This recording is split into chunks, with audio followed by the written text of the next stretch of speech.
This episode is brought to you by Grammarly, and thanks to their support and support from viewers like you, today I'm able to make a donation to the Doc Ellis Foundation. Now, I'm sure many of you have heard of Grammarly, and it's often viewed as a spelling and grammar tool, and it definitely is, but it is so much more than that, friends. Many people don't realize it also has a ton of great AI features that help professionals at work with projects, proposals, presentations, and more. Grammarly is an AI writing partner that helps professionals write better and faster so they can get to work and move projects forward. And Grammarly works wherever you work. Over 500,000 different apps and websites. I've even got the Grammarly keyboard installed on my phone, and it's so helpful even when I'm texting. I'm constantly working across different platforms, whether that's Google Docs, emails, Slack, Canva, so many more. And the fact that I'm able to use Grammarly in all of those places is just amazing. Grammarly has 14 years of best-in-class communication AI that is trusted by tens of millions of professionals. And what's really cool is you can get personalized writing suggestions. So sometimes, I'll type out an email and Grammarly is like, hey friend, this is how this could sound so much better. And it always does. And the best part is Grammarly is free to use and try out. So if you're not using Grammarly, you are totally missing out, friends. You can sign up and download Grammarly at grammarly.com/KendallRay.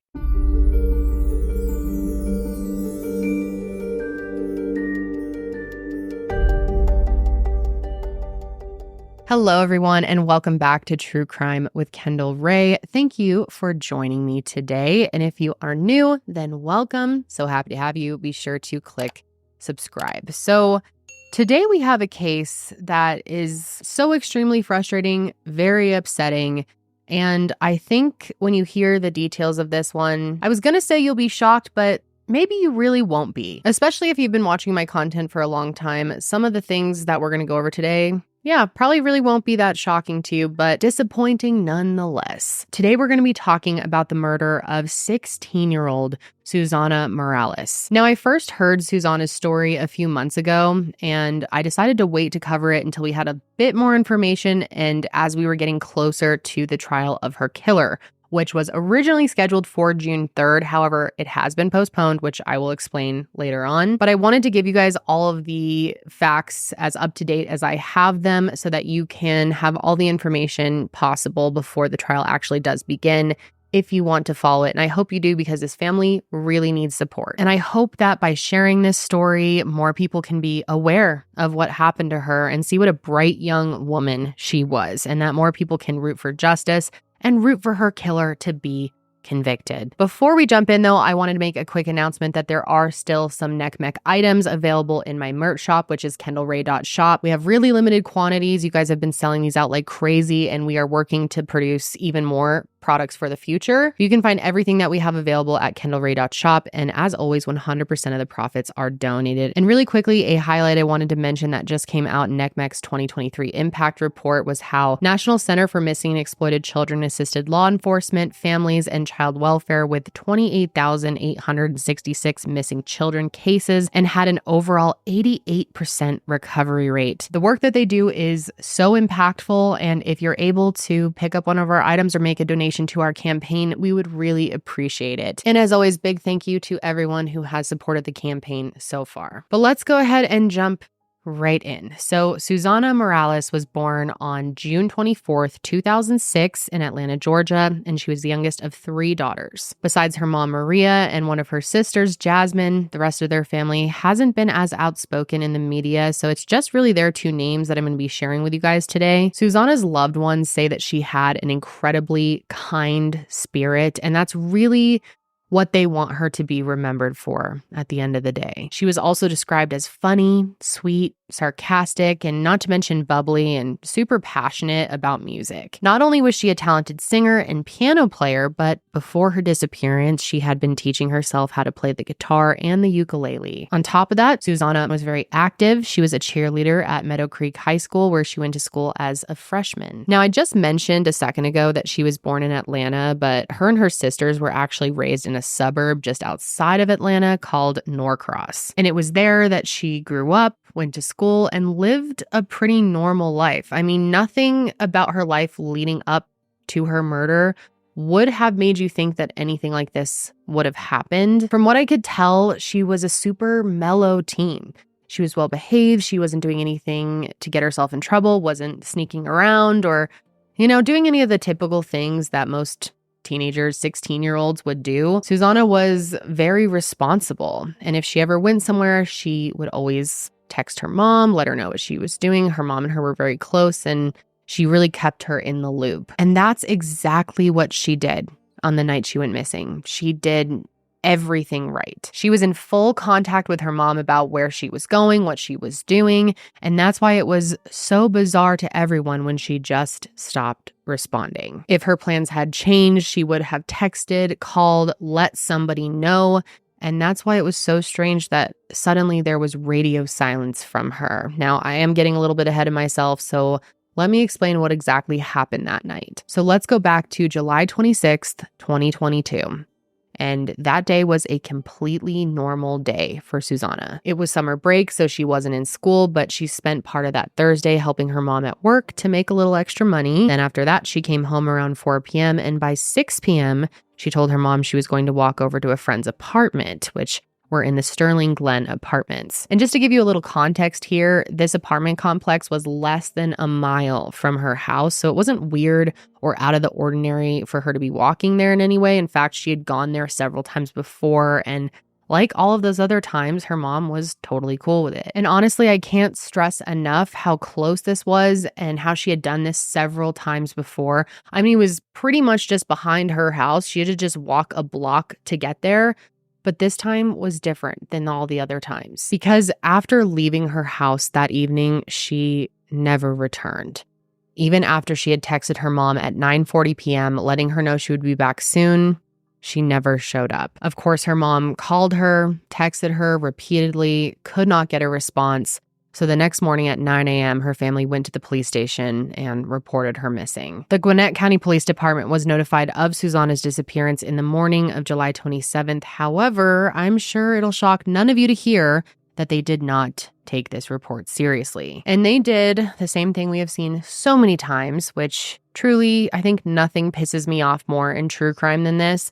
But they told her family that they needed to wait 48 hours to report her missing and that she had probably run away, which is the typical response we see with many teens, especially minority teens. This is so frustrating, and I always drive this home for people in case, God forbid, you are in this situation one day. You do not have to wait any specific amount of time before reporting someone missing. That is a myth. It's still, I can't believe even to this day, the police still try to pull this in some counties. But you need to know that you 100% can report someone missing immediately. You do not have to wait any amount of time. And for them to just assume she had run away and suggest that to her family is so wildly offensive because yes, of course, sometimes teenagers do run away. Sometimes they do not, and there is something more sinister that's going on that needs to be dealt with immediately. And how offensive to her family to say that when they know that there's no way she had just run away. And of course, they tried telling this to the police that she wouldn't have run away. She was supposed to be coming back very shortly, just stopped replying. It's totally out of character for her. But they would not listen. Instead, they just kept insinuating that she had run away and that there was nothing they could do because there wasn't enough evidence that anything else had happened. And it just pisses me off so much to hear things like this. And I'm sure you all feel the same way too. Like, what more do they need? A giant sign that says foul play here for them to care, for them to listen? There isn't always going to be blatant evidence that a crime has occurred. Oftentimes there is not. And whose responsibility is it to find that evidence? Oh, right, the police. Families like Susana's are so often put in a position where they have to do their own investigating to prove to the police that they need to care. And it's so twisted. It's so wrong. It truly infuriates me. And like I said, I'm sure most of you feel the same way. And like I said, it's something that really everyone should be angry about when hearing things like this. You never know when you yourself could be in this situation and could have to deal with a response like that. Personally, I feel that the same kind of concept should be applied to all police investigations of innocent until proven guilty, but in the sense of assume the worst until you can prove the worst hasn't happened. And I know that's sort of a dream, wishful thinking on my part. I wish it worked that way, but I know in reality, our criminal justice system is beyond broken and so far from being fixed. And I know that we would run into logistical issues with that approach as well, but I think you guys know what I'm trying to say. I believe that if a family is telling law enforcement that they know their loved one didn't run away, that they know something bad happened, that they should believe them and that they should take action immediately. And that just didn't happen here. And guys, they wouldn't even release a statement to the community letting them know of the possibility that Susana had disappeared. Even if they had phrased it like she was a runaway, despite the fact that that wasn't true, there would have at least been some sort of notice to the public to be on the lookout. Because there still is danger and community help needed, even if Susana was a runaway. She is 16 years old. But they didn't do anything and refused to do anything. So they left the Morales family with one option, and that was to investigate as much as they could and raise awareness in their community themselves, which is tragically something that so many families have to do when it is, in fact, the job of our law enforcement. 2 weeks have passed since 16-year-old Susana Morales from Norcross was last seen. The family says they saw her the morning of July 26, and that afternoon, she went to a friend's home but never returned back to her house. As you can see here, she was last seen wearing a yellow tank top and light-colored jeans. Gwinnett County police say they have labeled the case as a runaway, but her family disagrees. They're now asking the public to be on the lookout in any way they can. They see her, the best thing they can do is take pictures, send it to call the police. Because if anything, we're able to recognize her no matter if it's from the side, from the back, from the front.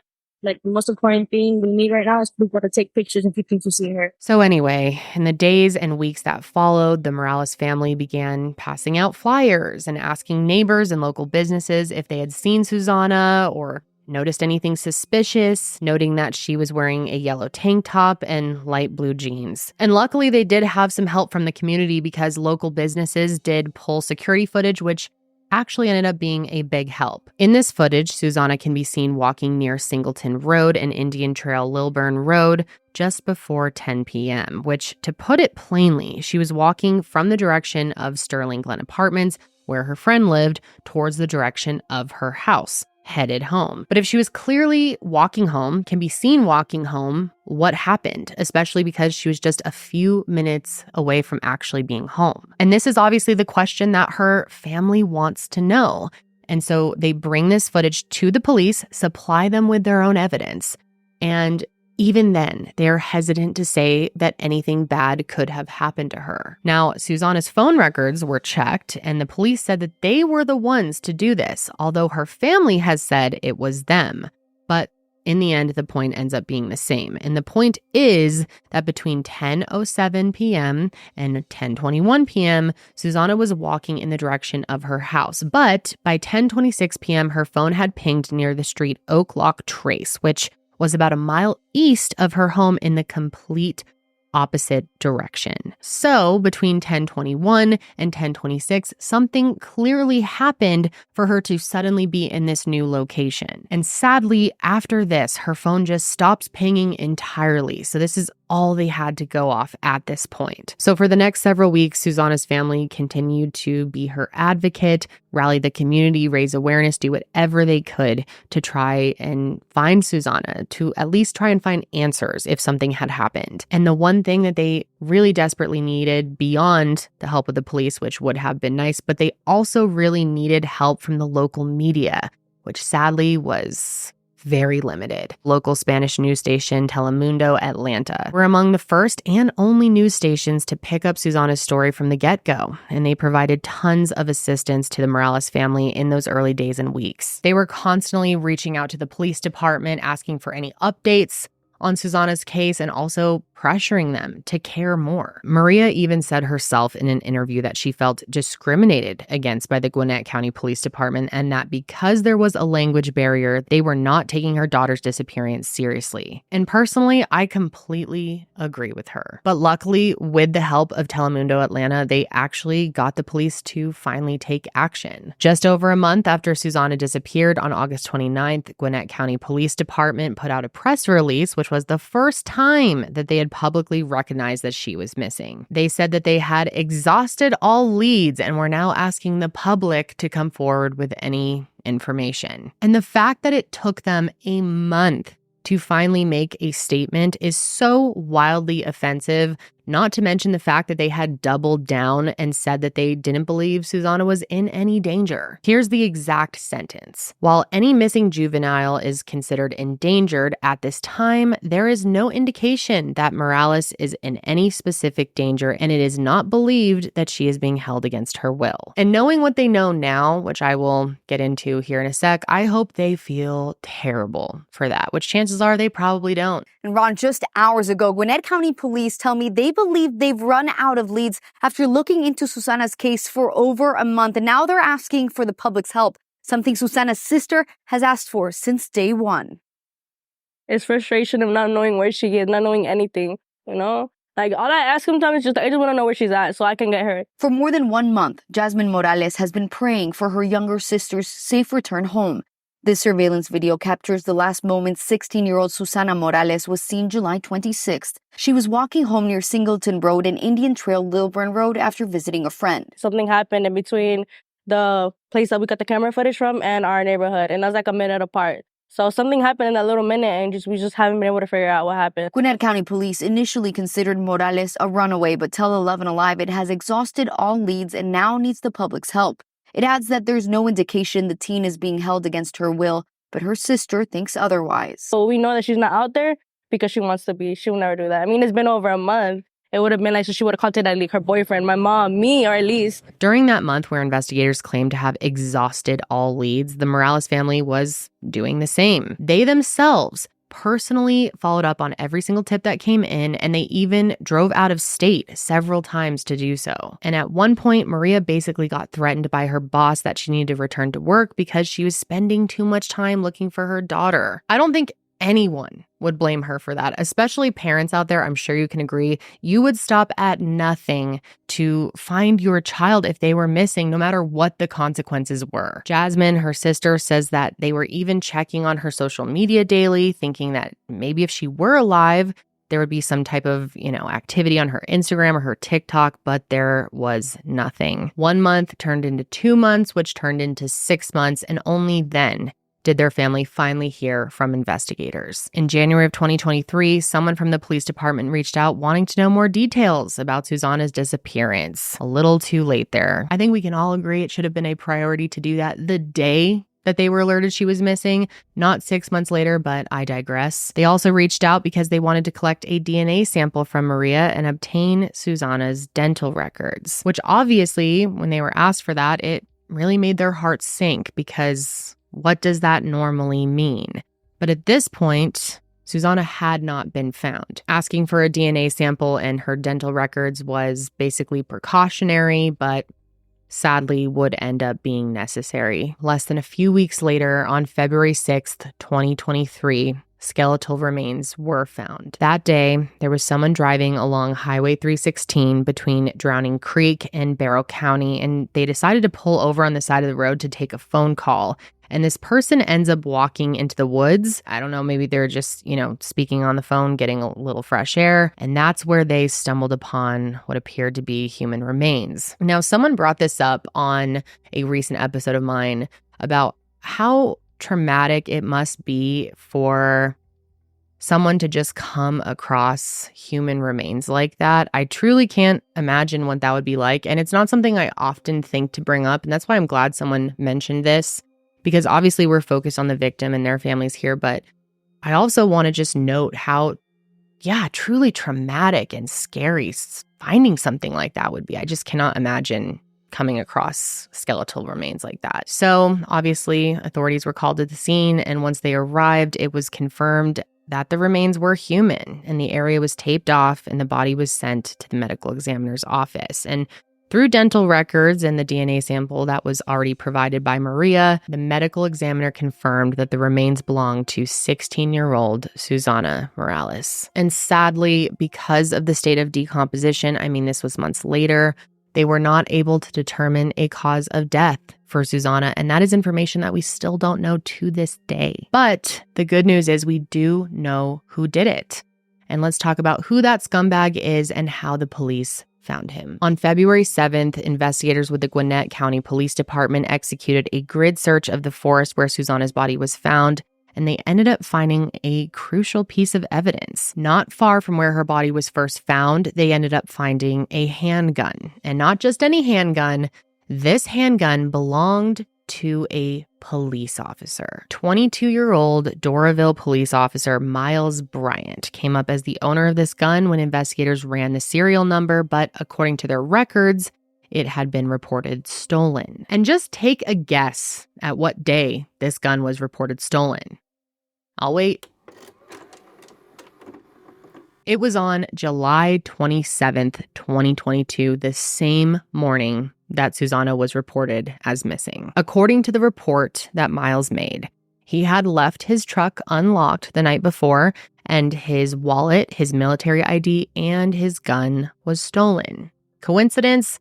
I think we can all agree not. And I also don't think it's a coincidence that Miles lived at where else but the Sterling Glen apartment complex, the same apartments that Susana was visiting the night she disappeared. So with this information, investigators began following him, trying to see if he was up to anything shady, and in less than a week, a warrant was issued for his arrest. On February 13th, 2023, Miles Bryant, a literal police officer, was arrested and charged with concealing the death of another, as well as filing a false police report related to the story about his handgun being stolen, because clearly it was not. And at this point, he was obviously fired, but he had been an officer for quite some time. Miles first began working as a deputy in Forsyth County from March 2020 to May of 2021, and in September of 21 got a job working for the Doraville Police Department. And that was the job he had up until the day he was arrested. We begin with breaking news we are following right now tonight at 11. We have been getting more details all night long about a now former officer charged in the death of a Gwinnett County teen. Within the last couple of hours, we learned Miles Bryant has been fired from the Doraville Police Department, and he is expected in court tomorrow morning. And that former officer is now charged with concealing the death of Susana Morales. Jasmine Morales says that today was particularly hard for the family already because it was Susana's funeral, but to hear that a police officer is now charged in connection with her death makes her even more sadder and angrier. I have no words, honestly. I didn't expect it. We didn't expect it. We didn't know what to expect, but the officer was probably like the least on my mind of theory. Now, her family was beyond shocked to hear that her killer was a police officer. And I mean, we know that these things do happen, but this was the furthest from their family's mind. And to make it even worse, the day that they found out who was responsible for killing Susana was the day of her funeral. Finally getting to lay her to rest, they get this news that a police officer was the one who took her life. And that is just insult to injury, if you ask me. However, at the same time, this is somewhat good news because they know that they are now one step closer to justice. And on February 14th, more information came to light regarding her murder. According to the warrant application, they suspected Miles would face additional charges for suspected rape, although at this point, there was no confirmation that Susana had been sexually assaulted. And then 2 days later, even more information came to light, and to say that it is shocking would be an understatement. Because on February 16th, Miles faced all new accusations, and these had nothing to do with Susana. It turns out that Miles actually had a history of stalking and harassing women, and this was a history that his employers knew about, and they still hired Miles as a police officer anyway. 21-year-old Alicia Bates came forward with her story, and I want to share it with you guys. Before Susana ever went missing, Alicia claims that Miles Bryant was stalking her and had attempted to break into her house on multiple occasions. It turns out that she'd known him since 5th grade, but when he tried to rekindle things as adults, she wasn't interested, and he did not take that well. Her neighbor actually showed her Ring doorbell footage of a man lurking around the door and trying to get inside, and she knew right away that it was Miles. And in one instance, he even looked right at the camera so she could confirm that it was him. And when she first saw that footage, she was immediately scared for her life and even bought a gun to protect herself because she felt so uneasy. And she also did what anyone would do, and that is call the police. Not only did she call the Gwinnett County Police Department, but she also called his employers, which was the Doraville Police Department, and told them about the stalking and attempts to break into her house. She showed them all the footage, including of a time when he did manage to get inside her home, and you can literally see that the door is completely busted. Now, luckily, she wasn't home at the time, but oh my God, how terrifying to think about what could have happened if she was. And guess what? The police didn't do anything about this. Gwinnett County PD literally didn't do a single thing to escalate this report. And as for Doraville Police Department, they said they, quote, spoke with him. And after that, they said this behavior stopped. So basically, they did nothing either. We all know that this type of reprimanding without consequences is completely ineffective, and it means Miles barely got a slap on the wrist. Oh, and there were other things too. Other things that he also wasn't punished for. Once in 2018, he was accused of trying to break into a neighbor's house through their window. And another time in 2022, he received a report about a missing child, and he didn't file the report for 3 days. 3 days. That's right. And of course, Alicia worries that if he was able to break into her house when she was home, that maybe he would have raped and killed her. And if anyone had taken her concerns seriously, she and many others, including myself, wonder if maybe what happened to Susana could have been prevented. I've known him since 5th grade. We grew up together. Elisha Bates now believes her childhood friend, former Doraville police officer Miles Bryant, stalked her at her Snellville apartment last year. She believes this ring video her neighbor gave her is Bryant, as he lurked around her door, trying her knob, wearing a hood on his head. She says he even broke in one time when she was not home. Well, my neighbor told me that she saw Miles come into our community and listening to my door when I wasn't home and just trying to see if I was home, messing with my doorknob and stuff. She told me, and once she showed me the video of him, that it was all alarming. I was shocked. I felt like it could have been me because he was the person at my door coming and unscrewing my knob and kicking it down and stuff like that. In July, she says it was a screen grab that led her to identify the man in the fatigues as Bryant, a man she knew who tried to reconnect with her, but she was not interested. She says Bryant became so aggressive she feared for her life and reported the then police officer to his employer, Doraville Police, and even Gwinnett Police. Now, the very, very small silver lining here, and I mean very small, is that the stalking incidents were assigned to the detective working Susana's murder case. So eventually, Miles did face consequences for that. But obviously, that doesn't take away from the trauma that Alicia endured. And I definitely want to recognize that. Now, before getting into the details that we do know about Susana's murder and where things stand when it comes to her killer's upcoming trial, I want to talk about the role that discrimination played in this case. I mentioned earlier how Maria felt discriminated against by the police because of the language barrier and because her family and her daughter are Hispanic. The Morales family, along with dozens of other families in their community, feel that the cases of missing and murdered Hispanic teens aren't being treated as priorities in their county. And I could not agree more, because the sad reality is Susana's case is not the only one. Several Hispanic teens have gone missing and then have turned up as murdered, and their cases were not treated with any urgency, any fairness, any care by the police. The term runaway came up a lot, and we know from Susana's case that that's how they tried to pass off her disappearance until they couldn't ignore the truth any longer. And well, on February 17th, a rally was held where dozens of people came together to speak out against this discrimination. They said they will no longer tolerate inhumane treatment by the authorities and that actions are going to speak louder than words. And Gwinnett County fired back, saying they have a history of serving their community in an unbiased manner. But if there are dozens of people who disagree, I mean, we've talked about these cases before, I don't think that history is as unbiased as they say it is. What do we want? Justice! When do we want it? Now! The Hispanic United Alliance chanted and held up posters complaining that the Gwinnett County Police Department mistreats and discriminates against people in the Hispanic community. We can't have confidence in the police. We have to do our own search parties.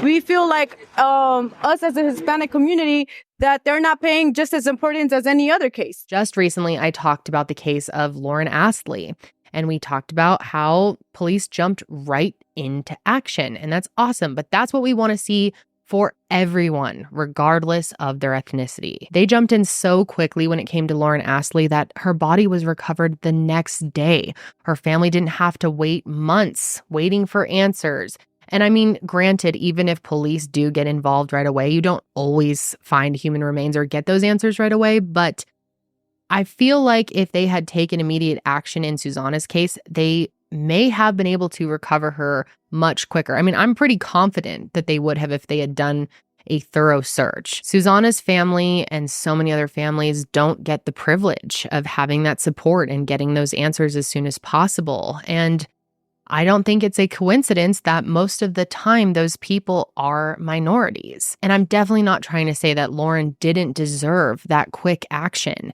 She absolutely did, but that should be how it is across the board for everyone. And that's why this week I wanted to make a donation to the Doc Ellis Foundation. Now, the Doc Ellis Foundation recognizes that missing and murdered minorities do not always receive the same support and resources as non-minority victims, and they are working hard to close that gap. They believe that by working together, advocating for policy reform, and raising awareness, we can help to make sure that everyone's case, regardless of their race, gets the time and attention they deserve. They help support families with missing loved ones by providing a few different types of resources. This can be anything from counseling support, legal guidance, starting awareness campaigns, and more. There's honestly so much good that this foundation does, and I encourage anyone who's interested to check out their website and consider making a donation yourself because I know it will be put to good use. So of course, I will have that linked below if you would like to check it out and show them some support. But anyway, getting back into the details of the case here, I do want to talk about what happened on February 22nd, because that was the day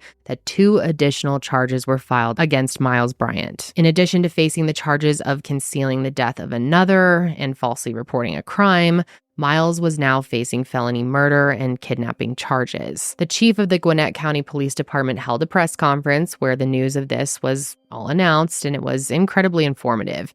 He spoke not only about the charges, but also gave a run through of what they believed happened to Susana on the night she disappeared. Now, this is a little bit confusing, and there's obviously still a lot we don't know here, and sadly may never know. Like I had explained earlier, they were not able to determine a cause of death for Susana because of the state of decomposition, and we may never have those answers. However, in the press conference, they did say that they do not believe that she was shot, which is confusing because obviously a gun was found, but it's possible that that gun was just left behind on accident. I mean, I'm certainly not an expert. I know that they are saying they don't believe there was a gunshot wound. However, if she was so decomposed that they weren't able to determine a cause of death, maybe that is still a possibility for what happened. I'm not totally sure. Here's what Chief McClure had to say.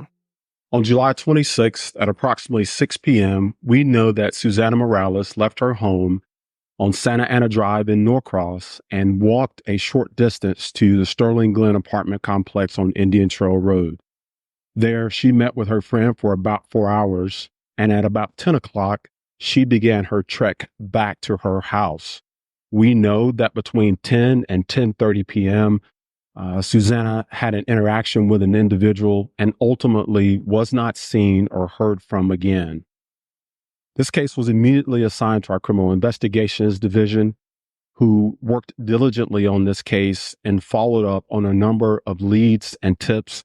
However, those leads and tips did not come to fruition. We know that on February the 6th, a citizen who was walking in the area of Drowning Creek Road and Highway 316 happened upon skeletal remains. The Gwinnett County Police Department sealed that crime scene. The Gwinnett County Medical Examiner took custody of those remains, and they were positively identified as having belonged to Susana Morales.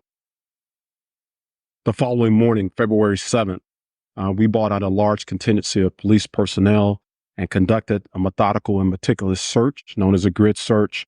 And during that search, we located a firearm that had been reported stolen on July 27th. This is the same day that Susana was reported missing. That firearm we traced back to a 22-year-old former Dorville police officer named Miles Bryant.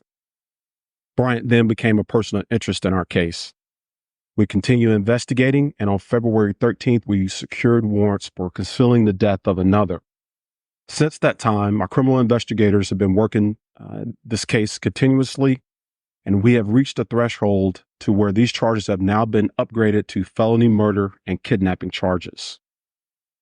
I would like to thank the Gwinnett County District Attorney's Office for their assistance, along with the Doraville Police Department. And I think what was pretty shocking to hear, and this came out during the Q&A portion, was that they don't believe there was any prior connection between Susana and her killer. Miles not only lived at the Sterling Glen apartment complex, but he also worked security there. And investigators think it's possible he had seen her around a few times, but they don't believe they had any sort of connection outside of that. It's definitely possible, of course, that he had seen her around and planned on killing her. But at this stage, we don't know if there was any plan in place or if they had any prior connection at all. And based on what we know from the timeline, it seems as if she was likely walking home. Miles approached her in his car and somehow got her into his vehicle. And I'm wondering if maybe it's possible he had shown her his badge, came up with some reason for her to get into the car. And I hope that's not the case, because that's just really, really sad to think about. It's also possible he just attacked her, grabbed her, and forced her into the vehicle. But these are all things we just don't know. Anyway, though, since his initial arrest, investigators and prosecutors have been working to keep him behind bars and gather any additional information in case they need to add any further charges. In February of 2023, Miles was denied bond for the first time, and he was denied it again in May because of the clear and present threat that he presented to his community, specifically the danger he presented to women. He is a danger to women in this community. He is has not upheld the oath that he took to protect and serve both the citizens of Doraville and the state of Georgia. And during that time, a burglary charge was also added to his list of charges, and this was related to a case filed against him by Alicia Bates. Also during this time, the Morales family spoke out in a press conference where they continued to call for justice in this case. Their family feels that Gwinnett County ignored their fears when Susana disappeared, and they did not take the steps to properly investigate. And again, I think we can all agree. Calling her a runaway was not only offensive to their family, but also diminished the severity of the situation, and rightfully so. They want accountability for that. They want the Doraville Police Department to be held accountable for hiring a man with a history of stalking and violence, knowing about it, and for not taking accountability when that man committed an act of violence against their loved one. There has been no apology to their family that they hired a man knowing all of this, having the evidence that he was a dangerous person, and then allowing him to be a police officer. And of course, their family knows that none of that will bring Susana back, but they hope that getting accountability will help to prevent this from happening to somebody else. No amount of money, no amount of justice will be able to bring her back to us. But what we can do is try to make sure this doesn't happen to anybody else again. And that's why we're here today. Susana's family gathered Thursday to share their concerns about the case, to demand justice, and push for changes to missing person investigations. And I just want to say I'm so impressed with their family that through all the trauma that they are going through in their personal lives, they are taking the time to take a stand, to demand accountability from the people that failed them. Going up against the criminal justice system is not an easy thing to do, and I'm really proud of them for taking the time to do that. And even if the police are handling things better now, that they pretty much have no other choice. I mean, the pressure's on and all the information is here. It doesn't take away from all of the months where they didn't take this seriously at all. But anyway, on the 1-year anniversary of Susana's disappearance and her murder, her family gathered by her grave to lay flowers and remember the incredible daughter and sister and friend that she was. Like I said in the beginning of this episode, her family wants Susana to be remembered for her kindness and all of the good she brought to their lives and so many others. Now, as for Miles, they say he doesn't know what's coming for him. And I have no doubt that they will continue to seek justice no matter how long that takes, and they will not give up on trying to hold those who failed her accountable as well. In a change.org petition, which I'm of course going to link for you guys, and I hope you will take a moment to sign, the Morales family listed out a set of demands. In addition to taking accountability, which I mentioned a second ago, they are also demanding a review of the hiring practices at Doraville Police Department. How they let this dangerous man work for them, knowing what they did, is just beyond me and should really scare everyone, right? And so I'm really glad that they're pushing as hard as they can on that. I think it is beyond fair for the hiring process to be reevaluated. They are also demanding that the process for missing minors be evaluated as well, which is absolutely necessary. They want them to take these cases more seriously and to provide families with more transparency during the investigation. Plus, they want there to be acknowledgement that Title 35 of the Georgia State Code was violated when officers told their family they had to wait 48 hours before reporting Susana missing. And I know I talked a lot about that earlier in the episode, but that is just one thing that makes me so mad in all of true crime. And I see this all the time. And it's something we saw a lot in 60s, 70s, 80s. And back then there were different policies, but things have changed. And to see this still happening so recently, just, oh my God, it infuriates me. And that's why I always try to make it such a point to everyone who consumes my content that this is not true. And if you are told this, you are being lied to. You do not need to wait any amount of time before reporting your loved one missing, period. That's it. But of course, beyond all of that, at the very least, this family wants a conviction. Of course, I have to say Miles Bryant is innocent until proven guilty in a court of law, but their whole family, everyone involved in the case, and I'm sure all of you watching this can agree that he is most likely the one who took Susana's life. And it's just devastating. I mean, she was so young. And for what? Time moves slowly when grieving the loss of a child, but somehow, I think it brings some kind of peace to me. Knowing that she's here, I know that I'm not wondering where she's at or if she's somewhere else. Susana Morales' mother, Maria Manasares Salgado, finds tranquility here. She waited more than 6 months for closure when Susana went missing. Now, at her grave, 1 year later, she says she's upset about the system-wide failures that contributed to her daughter's death. The police department here is at fault due to the fact that they did not do enough investigation before hiring this person. There were multiple indications that this individual presented a danger. There was a previous allegation of stalking. Northover says the city of Doraville should take accountability. He says he's talked with officials during an ongoing criminal and civil investigation. Take responsibility for their role in this tragic incident and take measures to make sure that this doesn't happen again. To do that, Northover says it's time for a change when it comes to the process of bringing in new officers. Increased hiring, screening procedures. Well, for me, I think that the police department here is at fault due to the fact that they did not do enough investigation before hiring this person. The family attorney says arresting Bryant is not enough. They want to see systemic changes at the Doraville Police Department. There was a previous allegation of stalking, prior acts of acting inappropriate towards other young women by Miles Bryant.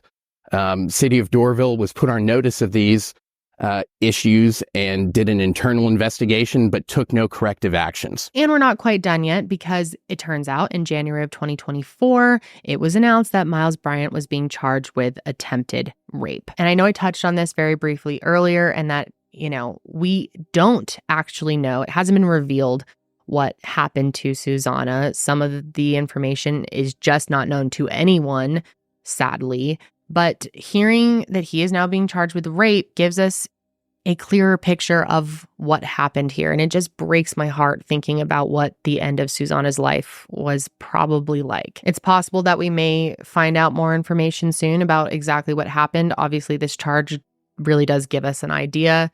But as the trial plays out, investigators might be able to share more.